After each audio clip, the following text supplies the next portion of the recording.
ओम ओम ओम ओम ओम ओम।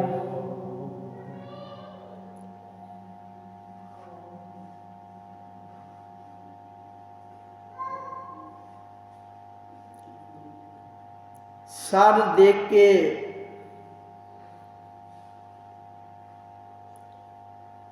सौदा होता है, आश की सस्ती नहीं।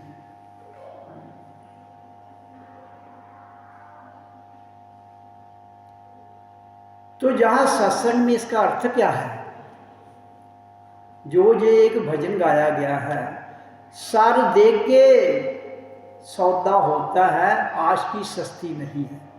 इसका अर्थ है जीते जी मरना।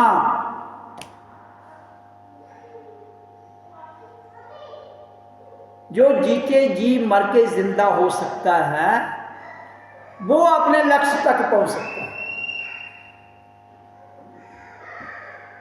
नहीं तो जीवन तो रुकेगा नहीं, जीवन की धारा रुकेगी नहीं, वो चलती रहेगी।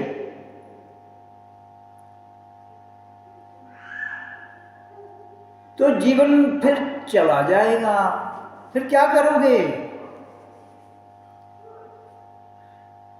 इंसान धरती पर आता है, बच्चे से बड़ा होता है, शादी करता है, अपनी स्त्री जो उसकी घरवाली उससे प्रेम करता है, उस प्रेम के द्वारा उनका मिलन होता है, बच्चे पैदा हो जाते हैं।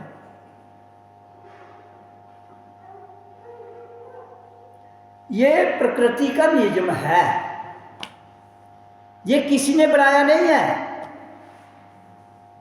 ये प्रकृति का नियम है, ऐसा होना है। अगर जमीन ठीक हो, बीज उसमें ठीक डाला जाए तो पौधा तो उगेगा। बीज फूटेगा, अंकुरित होगा, पौधा उगेगा।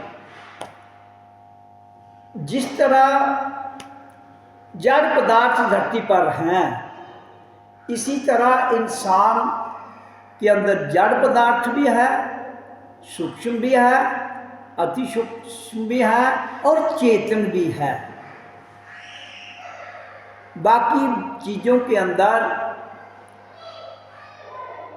चेतनता नहीं है। फिर आप पूछेंगे वो कैसे बढ़ते हैं? वो बढ़ते हैं पृथ्वी, जल, अग्नि, वायु और आकाश। वो पांचों से हमारा शरीर भी बना है, तो शरीर तो हमारा भी जड़ है, शरीर हमारा भी जड़ है।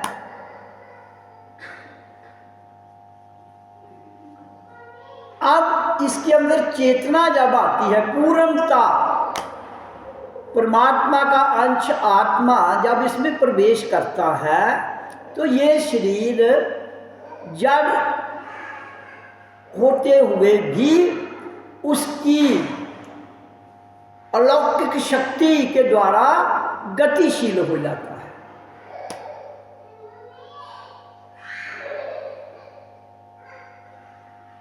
जड़ चल फिर नहीं सकता है, इंसान चलता है, पौधे बढ़ते हैं एक ही स्थान पर, चल फिर नहीं सकते हैं। चेतन जो भी होगी, जिसके अंदर चेतन का थोड़ा बहुत अंश होगा, वो चल सकता है। जैसे इंसान है, जानवर है,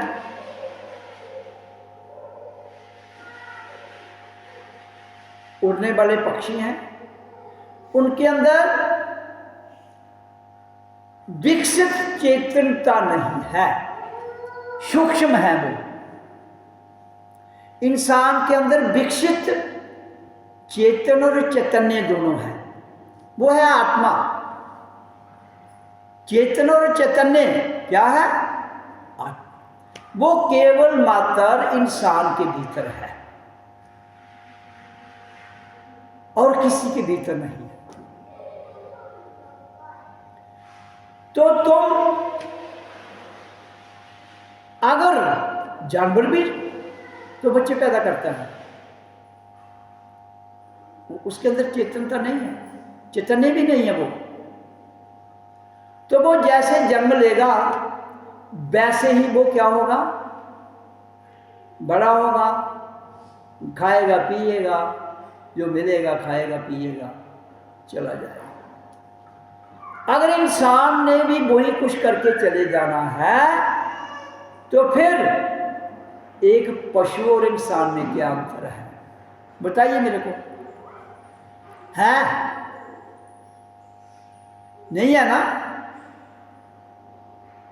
लेकिन ये पशु की गलती नहीं है, इंसान तो बहुत बड़ी गलती कर रहा है। कैसे? इंसान के पास धन इकट्ठा करने की ताकत है ना, मकान बनाने की ताकत है, चालाकी करने की ताकत है, दूसरों को बेवकूफ बनाने की ताकत है, खुद बेवकूफ बनने की भी उसके अंदर ऊर्जा है। बाकियों के पास नहीं है। तो इसका अर्थ क्या है कि आपको अगर जब सृष्टि की रचना हुई आपको एक स्पेशल मैसेंजर, खुदा का नुमाइंदा, उसका अंश धरती पर भेजा है। क्यों भेजा है? ताकि और जितने भी संसार में प्राणी हैं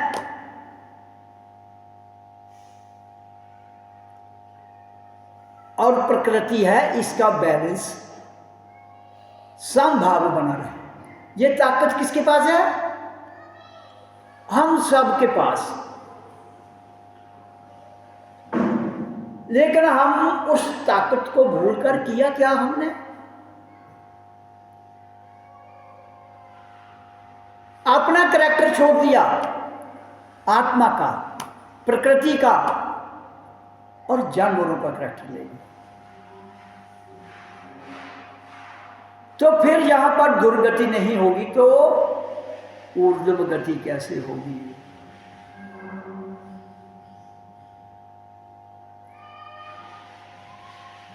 तुम 100 साल रहो, कितना धरती पर रहो, अगर आप जैसे आए हो वैसे ही चले जाओगे सोए सोए, तो क्या है फिर? आप कभी भी दुर्गति से, अधोगति से पार नहीं जा पाओगे, कभी नहीं जा पाओगे। कितना दान दे लो, कितनी बड़ी पदवी पर चले जाओ, कितने बड़े बुद्धिजीवी बन जाओ, कितने बड़े बुद्धिवादी बन जाओ और कितने बड़े पद पर चले जाओ, कितनी बड़ी सत्ता आ जाए, कुछ समय के लिए तो सत्ता का इस्तेमाल करते हुए आप दूसरों को, उनका भला भी कर सकते हो और बुरा भी कर सकते हो। तो सत्ता मिलती है दूसरों की भलाई के लिए, लेकिन इंसान लालची है और उस सत्ता को दूसरों की भलाई के लिए इस्तेमाल कम करता है, अपने स्वार्थ के लिए ज्यादा करता है।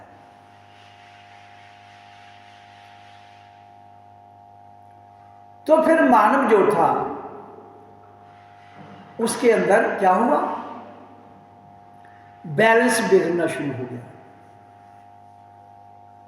और जब वो बैलेंस बिगड़ते बिगड़ते बिगड़ते गए, पीढ़ी दर पीढ़ी पक्का हो गया। तो जब वो पक्का हो गया तो फिर जो चीज पक्की हो जाती है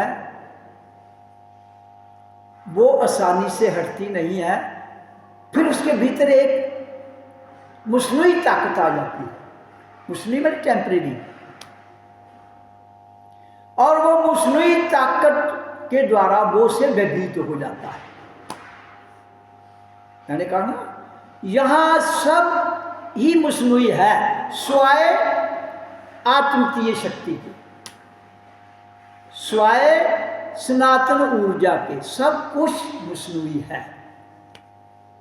शरीर भी, इसकी भी अवधि है 120 साल आज के युग में, लेकिन 120 साल जी नहीं पाता आदमी। कारण क्या है? क्योंकि मसनूई चीजों के पीछे वो अंधाधुंध आंख बंद कर पड़ा हुआ है। जो टेम्परेरी पदार्थ हैं उनके पीछे इस तरह लगा हुआ है कि उसको कुछ दिखता नहीं है उनके बिना।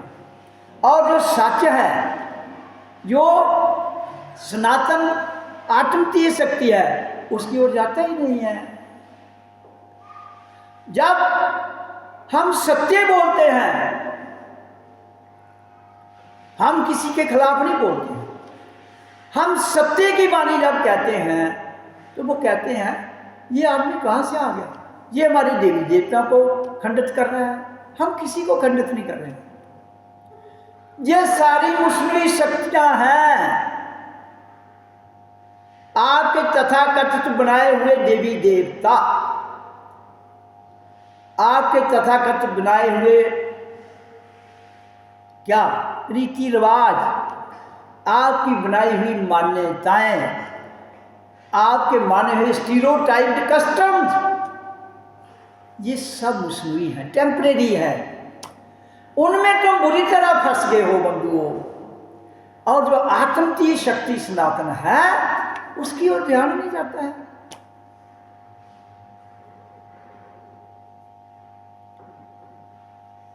जबकि वो सब कुछ छीना जाएगा, जो मसनूई है ना, सब कुछ छीना जाएगा।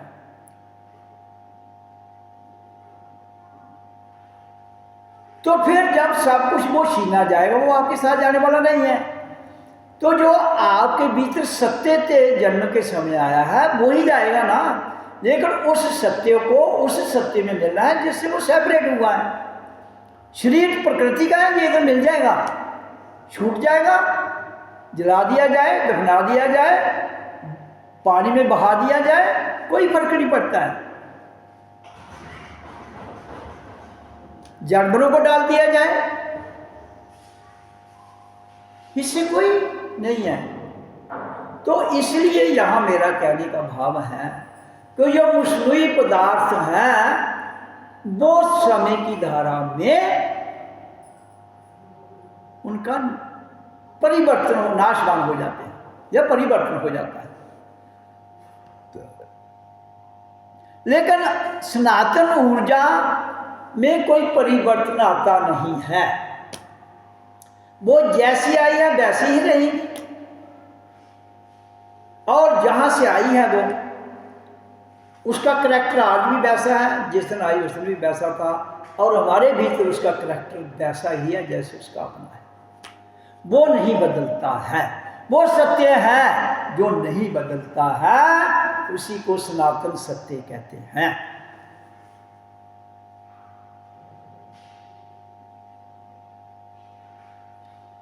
तो इसलिए मैं, लोग कहते हैं जी आप खिलाफ बोलते हो। मुझे क्या पड़ा है जरूरत किसी के खिलाफ बोलने की, मुझे क्या फायदा होगा, कुछ नहीं। लेकिन सत्य का मुझे समझ आई है, इसलिए उसको बोलने से मैं हिचकिचाता नहीं। आपको वो बुरा लगता है, वो आपकी सोच है। मेरे को वो मुस्लिम और फेक, मैंने जाना है कि मुस्लिम और फेक है, पता आपको भी होगा, लेकिन आप उसमें इस तरह लीन हो चुके हैं, उसमें मजा आ रहा है आपको। आप कहते हो वो मजा छीना जाएगा। यार मजा कौन छोड़ता है? आपकी थाली में, एक थाली में सूखी रोटी है, एक थाली में 10 पदार्थ किस्म का भोजन बना है, किसी के सामने रखोगे आप, किसी के भी, वो कौन सी उठाएगा? सूखी वाली कोई नहीं उठाएगा। जिसमें रस है, रस मलाई, किस किस को पसंद है?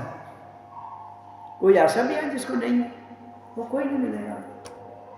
तो सूखी रोटी किसको पसंद है? सूखी रोटी में गलती है भाई, ना लून, ना मिर्च, ना मसाला, ना तेल, ना क्यों, लेकिन जो गुण सूखी में है बंधुओं, वो रस मलाई में नहीं है। मैंने एक आपको छोटी सी कहानी सुनाई थी, शायद 2-3 सत्संग पीछे की बात है। एक फकीर था जंगल में, उसके पास एक लड़का गया तो वो कहता है मुझे पूजा पदार्थों का भोग चाहिए। उसने कहा एक काम कर, जा जंगल में सारा दिन छोटा मोटा काम करता रहा, जब भूख लगेगी तेज तो तू खाना आ जाना मेरी कुटिया में, तुझे भोजन मिलेगा। क्या मिलेगा? सूखी रोटी। और जब तू प्यार से प्रेम से उसको खाएगा तो उसमें 56 भोगों का स्वाद मिलेगा।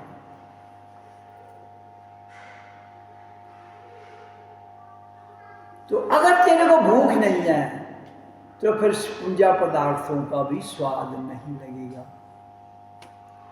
तो मसला है कि तुम्हें सत्संग में आकर आपके अंदर प्यास जगी है उस परमपिता परमात्मा सनातन ऊर्जा से मिलने के लिए, खोज बड़ी करते हो।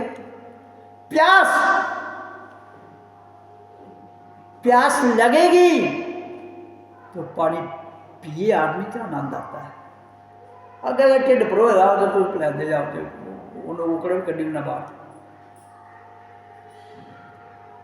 तो सत्संग का अर्थ है प्यास का जागना, अंतःकरण से प्यास जागे, फिर उस परमात्मा की अनंत की वर्षा जो हो रही है आपको भी उसका पूर्ण आनंद मिलता है। प्यास को जगाइए, प्यास जागेगी तो आनंद पाओगे, उसी क्षण जाग जाओगे। यहां हम जागने के लिए आए हैं और कुछ काम नहीं है। बाकी काम तो कर रहे हो तुम, दुनिया के सारे धंधे कर रहे हो, कौन सा दुनिया का काम तुम नहीं कर रहे हो जो दुनिया रूटीन में करती है। तो फिर उससे अलग हट के सत्संग में क्या है? जागना और जगाना। पहले स्वयं जागना, फिर दूसरों को प्रेरणा देना। भाई बंधुओं, इसमें आनंद है, तुम भी प्रयास कर लो। जिसके अंदर प्यास जागेगी वो भी पी लेगा इसका आनंद, वो भी आनंद को पी लेगा ना। जब आपके अंदर प्यास जगी तो आपने पी लिया, दूसरे के अंदर प्यास जगेगी तो वो भी पी लेगा। अगर प्यास नहीं जगेगी तो फिर नहीं पी पाएगा। प्यास के बिना पानी पीता है कोई? क्या बताओ, नहीं ना पीता है। इसलिए इसी तरह से उस फकीर ने उस लड़के को कहा ये सूखी रोटी भी तू खाएगा तो इसमें क्योंकि भूख है ना, भूख होगी तो सूखी रोटी में भी वो 56 पदार्थों का स्वाद मिलेगा।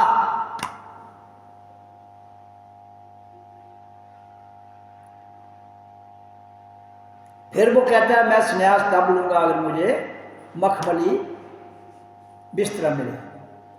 56 पदार्थों का भोग, एक का हल उसने उसको बता दिया।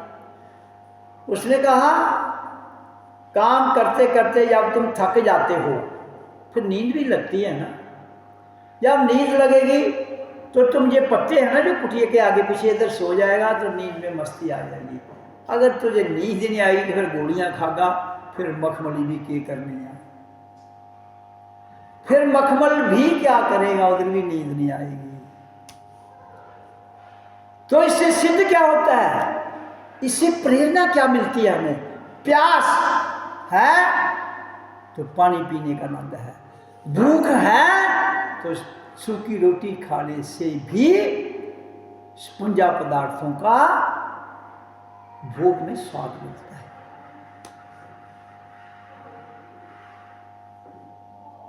इसलिए परमात्मा के प्रति जागने की जरूरत है। उसके आनंद की वर्षा 24 घंटे हो रही है, केवल आपको जागना है। जागोगे कैसे? जिस दिन ये बड़ा ढक्कन खुल जाएगा, टॉप ऑफ द हेड, जिसको तालू कहते हैं, ये तालू कहते हैं ना, इसको तालू ही कहते हैं ना। ये तालू ढक्कन है जो बचपन के समय इधर से ही तो नंद अंतर हुआ था। जन्म के समय जो नंद की परिभाषा जहां से ही आपके भीतर गई, ढक्कन बंद कर दिया, आनंद फंस गया, ऊपर से आ नहीं पाया, भीतर वाला बाहर जा नहीं पाया, आप फंस गए किसमें? मात लोक, इसमें, इस संसार में। अब उस ढक्कन को खोलना है। तो ढक्कन खुलता कैसे है?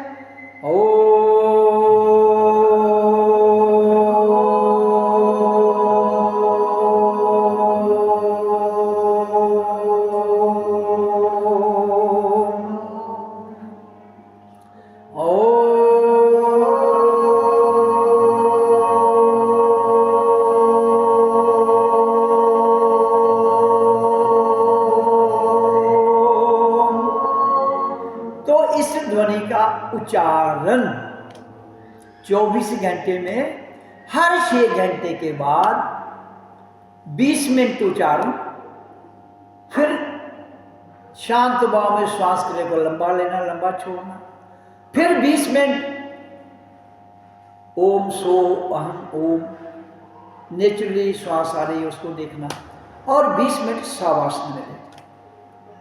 ये सत्संग में 4 ही विधियां बताई जाती हैं ढक्कन खोलने के लिए। ये वाला ढक्कन,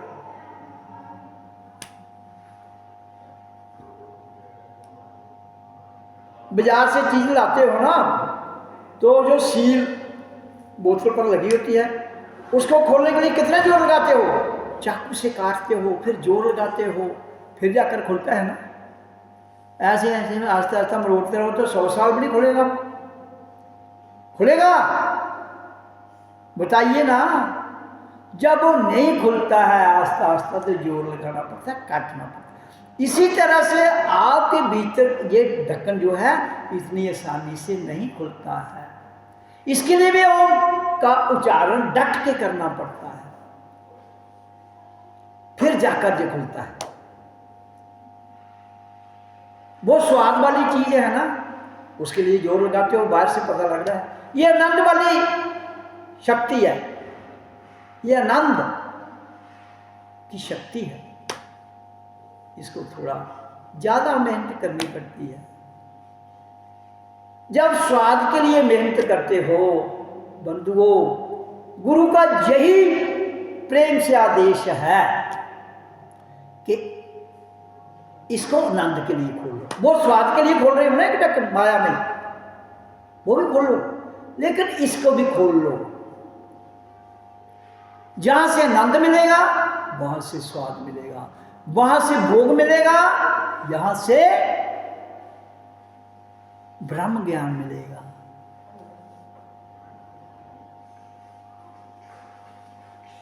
मैं नहीं कहता हूं एक को लो, दोनों को लो, डट कर लो, लेकिन खाली मत जाना इस धरती पर आकर। जिसके लिए आए हो अगर वो ही नहीं मिला तो फिर इस धरती पर मैं कह रहा हूं कि हर इंसान के अंदर कितनी लाशें जली हुई हैं और उनकी जीवाट में भटक रही।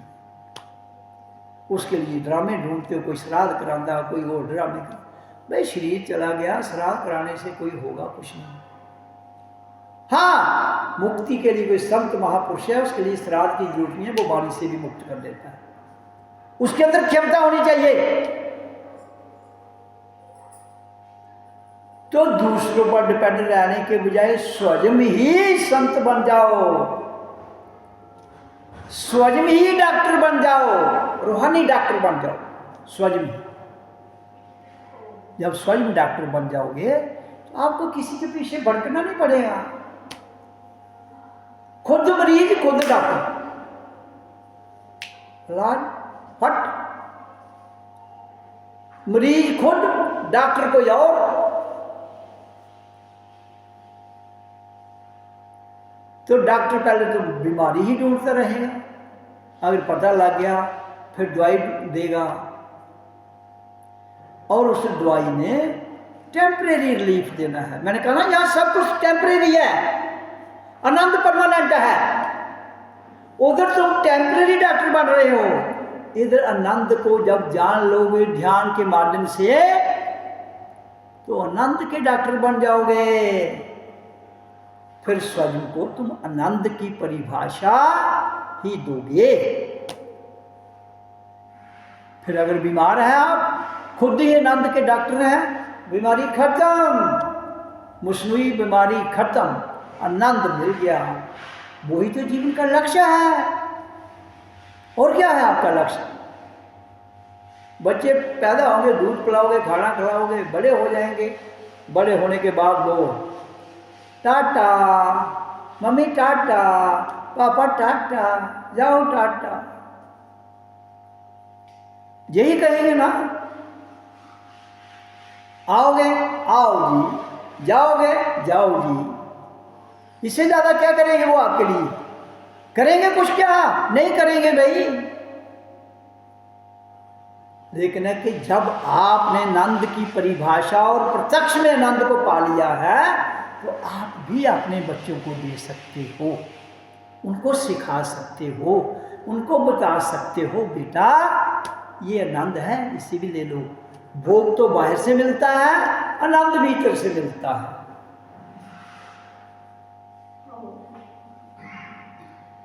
तो भोग तो तुम्हें मिल रहा है, आनंद भी ले लो भाई। और फिर दुनिया में कोई आदमी समय से पहले शरीर नहीं त्यागेगा। जब समय से पहले शरीर नहीं त्यागेगा, शराब करने छोड़ेगा नहीं है मेरा ख्याल। ज्यादा आपके पास 120 साल का समय मिला है इतनी, लेकिन क्यों 120 साल नहीं जी पाता? क्योंकि आनंद को साक्षात नहीं करता। जीवन के रहते हुए वो आनंद को साक्षात नहीं कर पाता, भोगों में लिप्त हो जाता है। वो मुस्नुई है, उनका कोई भरोसा नहीं है, वो गड़बड़ हो जाते हैं और शरीर दिक्कत में आ जाता है, बीमारी लग जाती है, छुट्टी हो जाती है, समय से पहले भी हो सकती है। फिर आपको जो थोड़े थोड़े बुद्धि वाले लोग हैं वो डराते हैं, यारो ऐसे हो गया, तुम देवता को नहीं मानते इसलिए मर गया, तुम अपने कुल देवता को नहीं इसलिए। पर तुम्हारा कुल देवता है कौन? तुम्हारा अपना बताइए। मुस्नुई देवी देवता आपके कौन है? पृथ्वी, जल, अग्नि, वायु, आकाश, सूरज, चांद। ये भी परमानेंट नहीं है, लेकिन ये मुस्नुई नेचुरल हैं।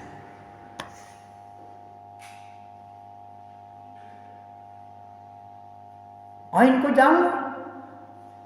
और जो आनंद देने वाली शक्ति है वो आपके भीतर आत्मतीय शक्ति है। सत्संग में उसे पाने के लिए आना है, जानने के लिए आना है, उसके बिना और कुछ नहीं। धन चाहिए पृथ्वी से ले लो,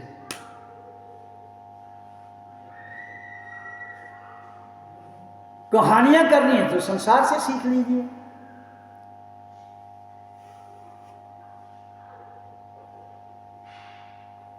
किससे कहानियां सुनने हैं? दुनिया से सुन लीजिए, फिर वो आनंद का ढक्कन नहीं खुलेगा। तो आनंद का ढक्कन खोलने के लिए आपको वही करना पड़ेगा, ओम का उच्चारण और प्राण वायु को सम भाव में करना। वो ये कर लेगा, ओम की ध्वनि। मैंने आपको बड़ा स्पष्ट बताया कि जो आत्मतीय शक्ति है वो तीनों का ग्रिड है समूह, साउंड, लाइट, वाइब्रेशन। साउंड हो गया ध्वनि, लाइट हो गया ज्योत, और वाइब्रेशन होगी जो प्राण वायु है। प्राण शक्ति में वाइब्रेशन है, उसे प्राण वायु से वो प्राण वायु में परिवर्तित होती है। तीन ही बातें हैं। जब तीनें मिल जाती हैं तो आत्मतीय शक्ति इसी को कहते हैं। तो जब हम पैदा हुए यही तीनों आई थी, एक थी, तीन में बट गई, क्योंकि प्रकृति में तीन गुण चलते हैं। प्रकृति में ट्रिनिटी और 5, एक 3 की गिनती, एक 5 की गिनती, ये मेन है प्रकृति में, और एक 9 की, बाकी बीच में है। तो इसलिए अगर जीवन के रहते हुए अपना ये वाला ढक्कन ना खोल सके, तुम्हारा शरीर एक बोतल की तरह है। एक बहुत बड़ी बोतल खड़ी कर लेना, आपने कद की, सामने खड़े हो जाना, वो जड़ बोतल है। आपकी बोतल तो जड़ है, लेकिन आपकी बोतल के अंदर चेतना है, आत्मकीय शक्ति है, लेकिन ढक्कन आपका भी बंद है और ढक्कन उस बोतल का भी बंद है, जिसमें मायावी पदार्थ पड़ा हुआ है, जिसमें मायावी पदार्थ पड़ा हुआ है। तो जब मायावी पदार्थ को पाने के लिए ढक्कन खोलना पड़ता है, कसा हुआ है, तो उसमें जो पदार्थ होगा वो मिल जाएगा ना। माया का खोलोगे ढक्कन तो मिल जाएगा, शायद होगा शायद मिल जाएगा, दवाई होगी दवाई मिल जाएगी, जहर होगा तो जहर मिलेगा, जो होगा उसमें वही मिलेगा ना। तो आपकी बोतल के अंदर सब कुछ है, सब कुछ, 600 अरब बैक्टीरिया, 600 अरब बैक्टीरिया सेल यूनिवर्स में है, और वो आपके अंदर है। इंसान का शरीर छोटा यूनिवर्स है, और परमात्मा का विराट बड़ा यूनिवर्स है। करैक्टर तुमके पास भी, ऊर्जा तुमके पास भी वही है। ढक्कन खोलोगे तो उस बड़ी ऊर्जा से जुड़ जाओगे, जिसको विराट कहते हैं। ढक्कन के अंदर अणु है, वो आत्मा है। ढक्कन खोलने के बाद वो परमात्मा से जुड़ जाता है। जब वो उससे जुड़ जाता है, उसी को ही परमात्मा कह सकते हो। साकार में वो वाली सनातन ऊर्जा जो ऊपर से वो निराकार में आ रही है, लेकिन हमारे भीतर आते हुए साकार और आकार और निराकार तीनों अलग अलग कर लोगे, you are free from the material world. तुम इस भौतिक संसार से मुक्त हो जाते हो। जब भौतिक संसार से मुक्त हो गए तो फिर अपनी मर्जी से आइए, अपनी मर्जी से जाइए। 120 साल से पहले तुम्हें कोई मारने वाला पैदा ही नहीं हुआ। जो आदमी पूर्ण जाग जाता है, आनंद की परिभाषा, आनंद का स्वाद भीतर से ले लेता है और फिर प्रकृति के नियमों के मुताबिक चलता है, तो 120 साल से पहले कभी भी कोई भी उसको ना मारने वाला आएगा ना मरवाने वाला आएगा। 120 साल के बाद वो अपना जीवन बिताते हुए स्वयं में ही कहता, अब इसकी जरूरत नहीं है, मेरा काम हो गया, हम चलते हैं। कोई नहीं मारता आपको। हाँ, तुम्हारे काल्पनिक देवी देवता तुम्हें मारते हैं।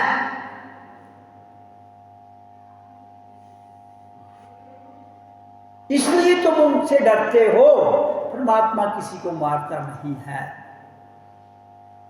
ना डराता है। जो ना मारता है ना डराता है, उससे दोस्ती करो। जो डराता है, जो मारता है, उससे दोस्ती मत करो। संसार ने दोस्ती उनसे लगाई हुई है जो मारने वाला है, जो मरवाने वाला है।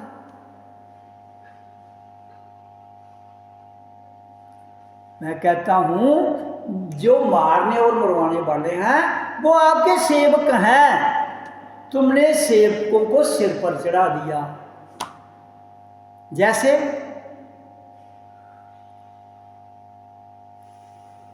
मैं अपने सत्संगी को कहता हूँ, यार ये बात नहीं समझते हैं, सत्संगी मेरी सुनते ही नहीं है। मैं उनको कहता हूँ 11:30 भाई आ जाओ, 12 बजे आ जाते हैं, कभी कुछ करते हैं। मैं कहता हूँ मौन रहो, ये कहानियाँ शुरू हो जाती हैं। तो मैंने कहा नियमों को थोड़ा सख्त करूँगा।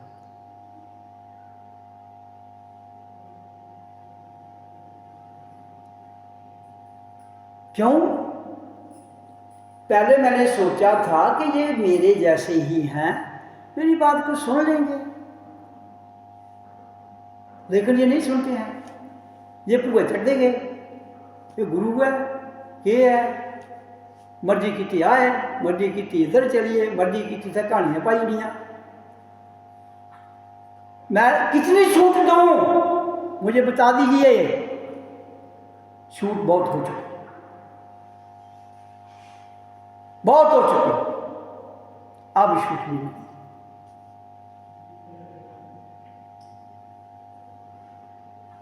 क्यों? कि अगर मैं छूट दे के आप जिसके लिए मैं आया हूं वो मकसदी हल नहीं होता है, तो फिर तो कसूर मेरा हो जाएगा। इसलिए छूट ना देते हुए जिसको प्यास होगी, चाहत होगी, वो आएगा, जिसको चाहत प्यास नहीं होगी नहीं आएगा, वो उसकी मौज है। लेकिन निजम सख्त हो जाएगा अब यहां आशिकी पे सबके लिए।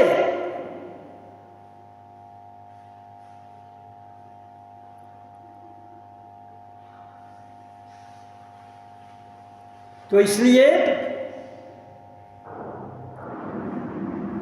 अगर 23 साल हो गया यहां सत्संग करते हुए इस स्थान पर, अगर 23 साल में तुम्हारे कानों में कुछ असर ही नहीं हो रहा है, तो ऐसे कान तो फाड़ देने चाहिए।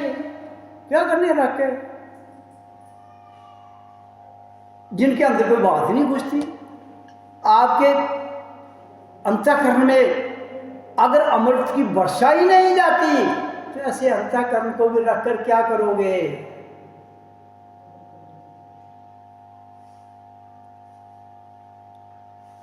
लोग कहते हैं हम बहुत दान करते हैं। भाई क्या दान?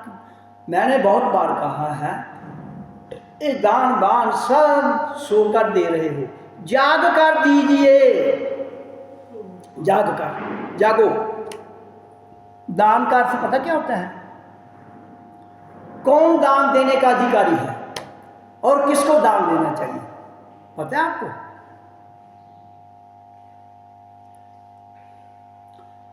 ब्राह्मण दान दे और ब्राह्मण ले, वो दान सफल होता है, नहीं तो कोई दान सफल नहीं होता है। ये बिल्कुल दिमाग में ये गुरु की वाणी को नोट कर लें। दान देने का अधिकार किसको है? ब्राह्मण को। लेने का अधिकार किसको है? ब्राह्मण को। और किसी को अधिकार नहीं है, ना देने का ना लेने का। और ब्राह्मण कौन? जन्म के समय पूरी विश्व जो है वो शूद्र है। जब बच्चा पैदा होता है ना, जहां भी पैदा हो, हिंदुस्तान में, पाकिस्तान में, अमेरिका में, पूरे विश्व के 300 देश हैं, कहीं भी बच्चा पैदा होता है वो शूद्र है। क्या है वो? शूद्र। शूद्र किसको कहते हैं? सेवा करने वाले को। जो सबकी सेवा करे उसको शूद्र कहते हैं। शूद्र ये नहीं जो इधर ब्राह्मण, बैस, खत्री, शूद्र बनाए गए हैं ना। जन्म से सब शूद्र हैं, कर्म से ब्राह्मण बनता है आदमी। वो कोई भी हो सकता है, कोई भी बन, आज जितने हैं सब ब्राह्मण बन सकते हैं, हो सकते हैं। कैसे? जिस दिन मन को ब्रह्म में मिलाओ, जिस दिन तुम मन को ब्रह्म, मन मैंने जो भटक रहा है, ब्रह्म है आत्मा, जब भटकती हुई शक्ति को एक स्थिर शक्ति में मिला लेते हो ब्रह्म में, उसको ब्राह्मण कहते हैं। ऐसा व्यक्ति दान दे तो विश्व का कल्याण होता है, ऐसा व्यक्ति दान ले तो भी विश्व का कल्याण होता है। ऐसा दान कहां देना चाहिए? इतने रिश्तेदारी पाला दे कार्ड उसी देना जो सानू दिता है, ब्याह होता जाना जुदा अस धाम उसी आखनी जिसी असें आखी दी। वो ये तो सौदाबाजी है। ब्राह्मण में जिसका मन आत्मा में मिल चुका है वो कभी भी सौदाबाजी नहीं करेगा। उसको 10 रुपये लोगे, वो 10 रुपये परमार्थ में लगाएगा, परमार्थ में, भगवत प्रेम में, सत्संग में। देने वाला भी उसी को देगा, देने वाला भी कोई देगा ना। देने वाला भी जागा हुआ है, देने वाला भी जागा हुआ है। क्यों? ब्राह्मण का मतलब ही जागना है। इधर तो विवाद खड़े कर दिए, शूद्र वैश्य क्षत्रिय ब्राह्मण, इधर तो झगड़ा ही झगड़ा हो रहा है। क्यों हो रहा है? शूद्र शूद्र शूद्र तो सारे हैं, ब्राह्मण कोई नहीं है। लेकिन फिर भी आप कहते हो हाँ अपनी बरादरी को, अपने भाईचारे को खुश करना है, करते रहो भाई, उससे ना मेरा कुछ बिगड़ता है, आप समझते हो हमारा भी कुछ नहीं बिगड़ता है। अगर नहीं बिगड़ता है तो फिर दुखी क्यों है दुनिया, मुझे ये बताओ। फिर तो आनंद की वर्षा होनी चाहिए ना, फिर झगड़ा काहे का, दुख काहे का,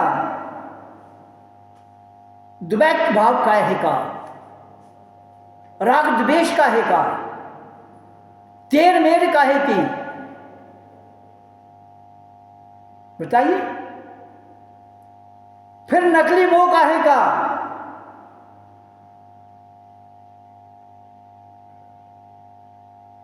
इसका अर्थ क्या हुआ? ब्राह्मण बनने में समय लगता है, लगता है।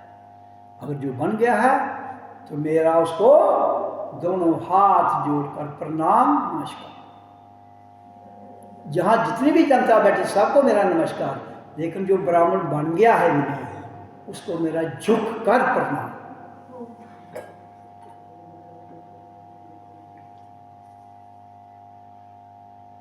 इसलिए सच को जानने के लिए जीते जी मरना पड़ता है। और फिर से संतों ने कहा है ना, मर के जियो, तब जाकर काम बनता है। इसलिए मैं अपने अंतःकरण के प्रेम से नियमों को सख्त करा। मजबूरी कोई नहीं है, लेकिन मैं कहता हूं 10 लोग भी अगर जाग जाएंगे, 100 मेरा लक्ष्य है ना जीवन में, तो 10 जाग जाएंगे तो 100 भी जाग जाएंगे, तो मेरा लक्ष्य पूरा हो जाएगा।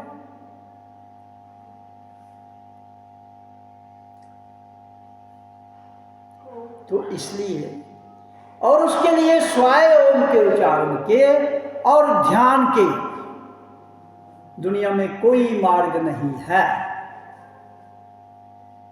कोई मार्ग नहीं। ध्यान का मार्ग और ओम का उच्चारण। ओ जो हम व्याखरी ध्वनि में करते हैं वो लीन हो जाएगा किसमें? अनाहत ध्वनि में।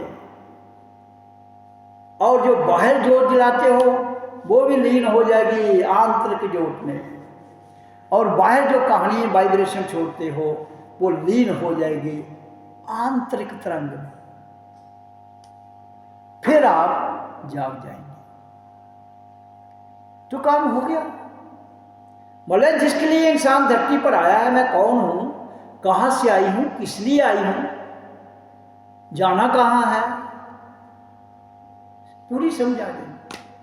फिर उस दिन आप मोक्ष के अधिकारी बन जाते हैं। हाँ, फिर दूसरों को भी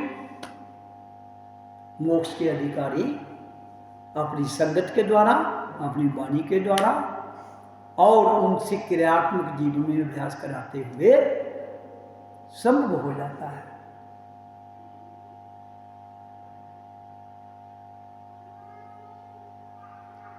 सत्संग में आने से कोई नौकरियां नहीं थोड़ी है, भूल जाओ। कहोगे मैं अमीर बना दूंगा, ऐसा कुछ नहीं है बंधु। अमीर बनना है तो धंधा करो भाई, बाहर बहुत धंधे हैं दुनिया में। काम करो, मेहनत करो, हेरा फेरी करो, पैसे इकट्ठे हो जाएंगे। पढ़े लिखे हो तो नौकरी चाहिए, वो गवर्नमेंट देती है, लेकिन ये गवर्नमेंट सरकारें सोई हुई हैं, इसलिए ये नौकरियां नहीं दे पाएंगी।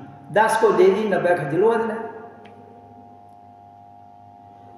वो क्या फायदा बताओ। जब मैं कोई पॉलिटिकल लीडर नहीं हूं, लेकिन जब इलेक्शन आती है मैं देखता तो हूं, इंसान तो मैं भी हूं भाई। हर एमएलए मिनिस्टर हेलीकॉप्टरों पर घूम रहे हैं, हवाई जहाजों में घूम रहे हैं, करोड़ों रुपया खर्च हो रहा है, अरबों, जनता का दिया हुआ टैक्स।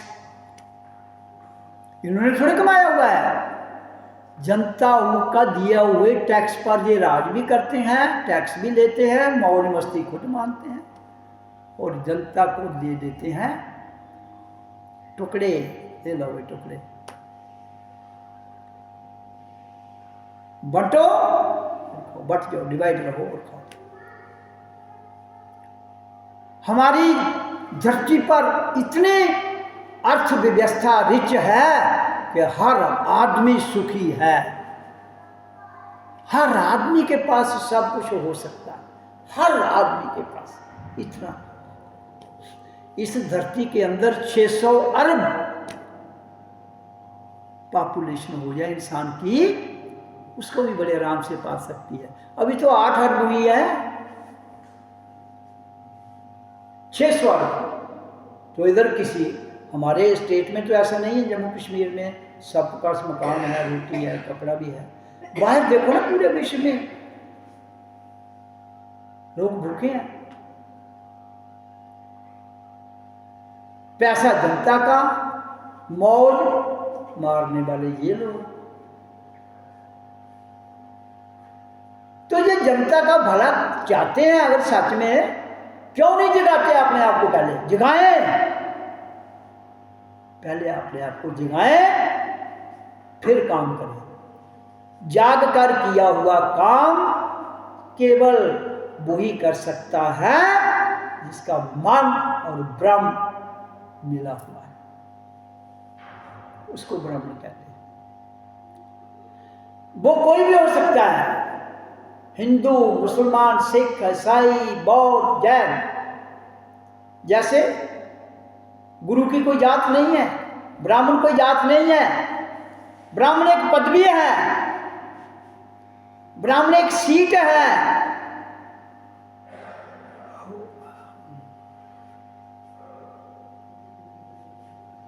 इसलिए जीवन के रहते हुए ये काम हो जाए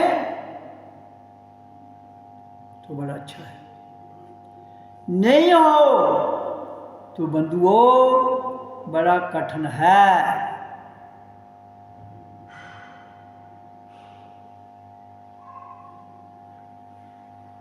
इसलिए तो इसके लिए ओम का उच्चारण, ध्यान, योग, सत्संग ही सार्थक है।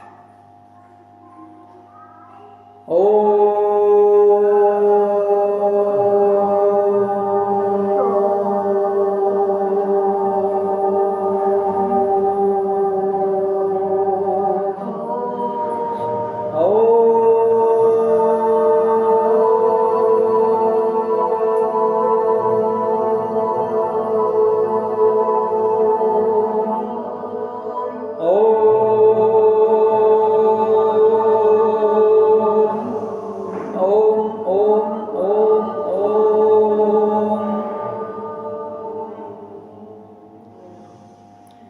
सबको मेरा आंतरिक प्रणाम।